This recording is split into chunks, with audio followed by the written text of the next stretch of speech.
Top 5 Tacoma Care Myths Busted. And it's still freezing out here.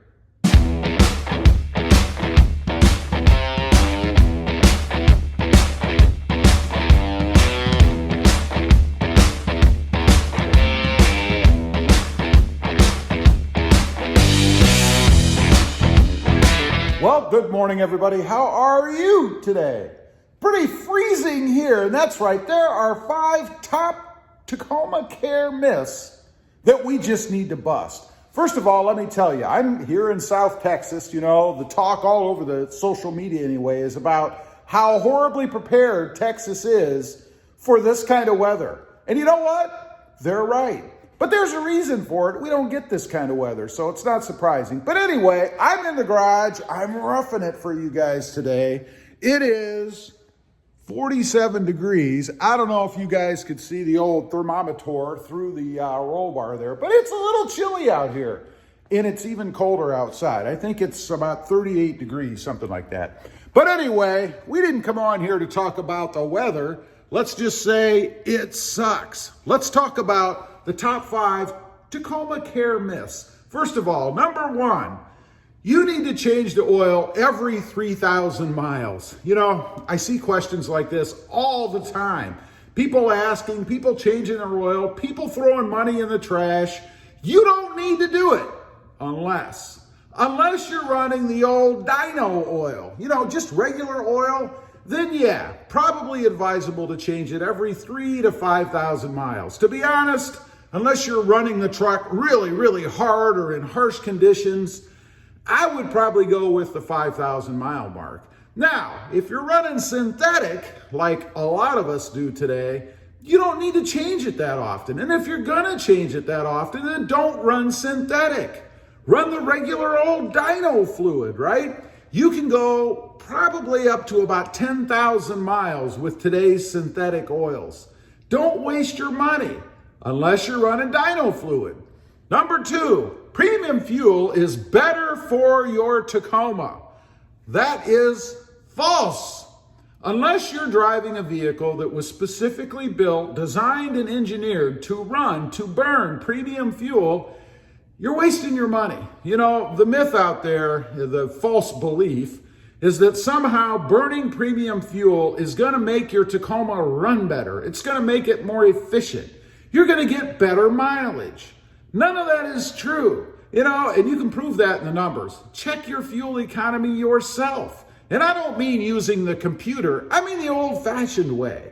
Don't rely on the computer, especially if you're running bigger wheels and tires and you haven't had that system recalibrated, because it isn't gonna be right.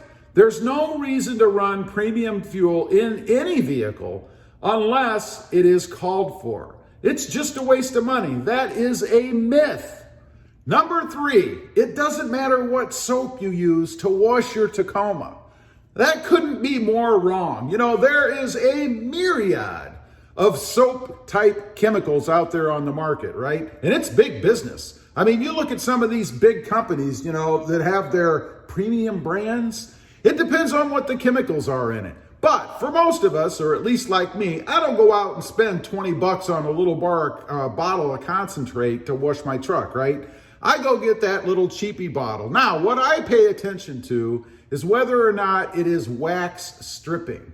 Because the last thing I want to do after spending hours, I don't spend hours, but some people do, waxing my truck and then wash it with this wax removing soap for no reason. Then the wax is all gone, right? It takes it all off. It's like a stripper. And the same thing is true if you use dish detergent, you know, like dishwashing detergent. Think about that for a minute, right? Dishwashing detergent has chemicals in it to remove grease. You know, when you wash your pots and pans and all that, you ever wonder why it cuts through the grease so well? Because it has chemicals in it to remove that grease. The same thing is going to happen if you apply that to your Tacoma, right? You're going to remove the wax. Now, they do make chemicals out there, dishwashing chemicals, that don't have that grease removing component. That's what you're going to use. I would probably step it up just a little bit to those big old bottles of concentrate that you can get at like Walmart or even Lowe's, I think, sells them now. Certainly all the auto parts stores. By the way, speaking of the auto parts stores, don't buy it there. It costs more money. They mark it up higher. You can get the same thing at Walmart or even Lowe's for less money. Number 4, you need to warm up the Tacoma before taking off. You know, I see this a lot too, probably almost as much as I do the different oils and things, right? It's not necessary. You know, the only reason really that you need to warm up or would want to warm up your Tacoma before you head out, and right now it's really prevalent, especially here in the South, because it's freaking cold, is to warm it up for you. It doesn't do the truck any good to do that. You know, it's actually better off or better for the truck to head out. Start it up, you know, wait 3 seconds. I mean, you don't want to turn it on and then floor it, but start it up, take off, and let it warm up through driving it.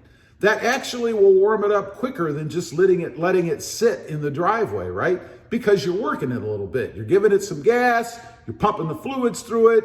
It's going to warm it up a bit faster. And with today's aluminum blocks, the heat transfers very quickly anyway. It's not like the old cast iron blocks that are this thick steel that it takes time to warm up, right?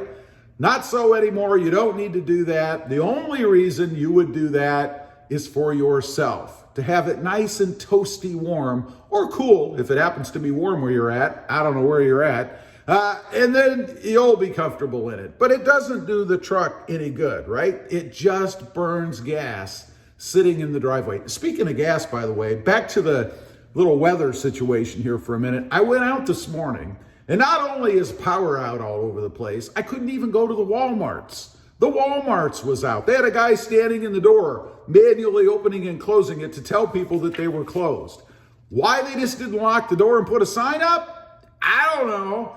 But anyway, there were lines at the gas station this morning, and I understand why. It took me a minute to realize this, but it's because people are sitting in their cars trying to stay warm.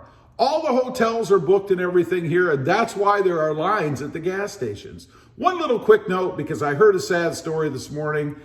There was a family that was sitting in their vehicle in their garage with their car running to stay warm. Some of them passed away. It was due to carbon monoxide poisoning. Remember, you cannot burn gas or any other fuel in an enclosed area. Carbon monoxide will kill you. Just remember that. All right, moving on to number 5. If you jump your battery, or if you have to jump your battery, you know, go out and your battery's dead, you don't need to replace it. That is false. Under most circumstances, there is a reason why your battery is not working, right? It's probably because it's bad. You know, the battery has cells in it, right? And if some of those cells, a couple, all of them, I don't know how many are in a battery, but more than one, your battery's weak and it's going to go bad and it's going to leave you stranded eventually. Matter of fact, if you go out, jump in your car and your battery's dead, except under one circumstance, we'll get to that in a minute, you probably should head directly to the parts store and have that battery replaced. Now, I know it's a pain in the arse to do that, but wouldn't it be more of a pain in the arse if you were stranded somewhere? Now, the one situation I mentioned where you don't necessarily need to replace it is if you do something. Let's say you get out and leave something on. Like, for instance, I had a auxiliary power or battery switch. Well, actually, it's an auxiliary switch hooked up to my Tacoma. That was taking a small drain from the battery because I hooked it up direct. My battery went dead. It wasn't completely dead, but the truck wouldn't start. I had to put a trickle charger on it to bring that battery back up. That was my fault. Didn't mean there's anything wrong with the battery. It means this guy drained it. Now, if that's what happens and you leave something on that's pulling juice from the battery and it's not able to recharge because the truck's not running, in that situation, you wouldn't need necessarily to replace it. It should come back up once you fire it up, get the truck running and recharge it. Otherwise, get it replaced. Who wants to be stranded? Anyway, just wanted to go through a few of those. Leave a comment, let me know. These are just simple Toyota Care Myths Busted. Let me know what you think. Also, real quick, I have 2 other channels if you're interested. First one is RobMotive JT, all about my 2020 Jeep Gladiator. The second is RobMotive Civic, all about my adventures with the Honda Civic Sport and the Honda Civic Type R.